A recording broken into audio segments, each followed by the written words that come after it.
గురుగారు, ఈ 2026 గురువారంతో ప్రారంభమైంది కనుక ఈ సంవత్సరం విజయవంతం కావటానికి, గురుబలం పొందటానికి ఏం చేయాలంటారు?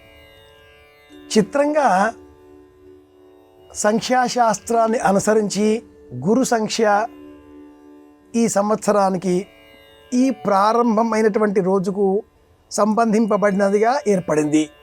అంతకంటే విచిత్రంగా గురువు ఈ సంవత్సరం 3 రాశులలో సంచారం చేస్తున్నాడు.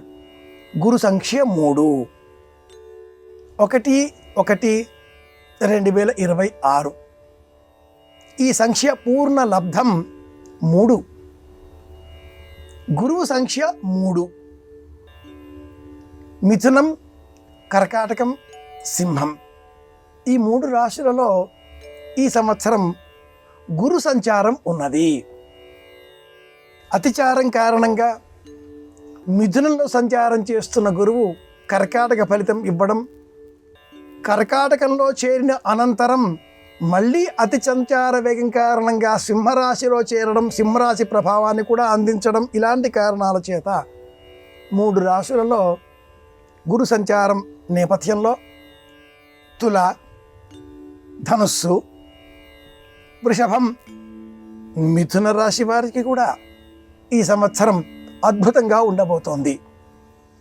ఇతర రాశుల వారు అందరూ కూడా గురుబలం పెంచుకోవడం కోసం ఈ సంవత్సర కాలమంతా పాటించవలసిన ప్రాథమిక పరిహారాలు, పరిష్కారాల మార్గాలలో మొదటిది తల్లిని, తండ్రిని పూజించడం, వారిని నొప్పించకపోవడం. బృహస్పతి గురువు కారణంగా మాట శక్తి ఏర్పడుతుంది. ఈ మాట అనే శక్తిని మనకు అందించిన మొట్టమొదటి గురువులు తల్లి, తండ్రి. తదుపరి మంత్రోపదేశం చేసిన గురువు. ఎవరిని మనం గురువుగా స్వీకరిస్తున్నామో ఆ గురువు వద్దకు చేరి వారి ఆశీర్వచనాన్ని పొందడం. రెండవది పసుపు రంగు దుస్తులు బహుమానంగా ఇతరులకు అందించడం, మనం కూడా పసుపు రంగు దుస్తులు ధరించడం. పసుపు వర్ణానికి బగళ అనే పేరుంది. గురువుకు సంబంధించిన వర్ణం ఈ పసుపు రంగు. తీపి పదార్థాలను ఇతరులకు అందించడం 3వ పరిహార పరిష్కార మార్గం. గురువు రుచి తీపి. తీపి పదార్థం తింటే తీయగా మాట్లాడతాం. అందరితో తీపి మాటలతో వ్యవహరించిన కారణం చేత సత్సంబంధాలు తిరిగి నెలకొల్పబడతాయి. తీపి పదార్థాలు అందరికీ అందించడం.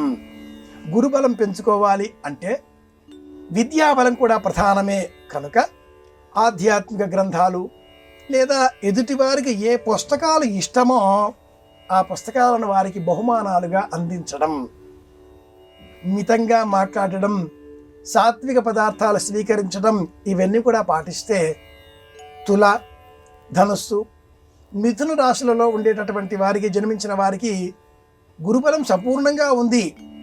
ఈ రాశుల వారితో పాటు ఇతర రాశులు అందరికీ కూడా విశేషమైన ప్రయోజనం చేకూరుతుంది. ఇది విషయం.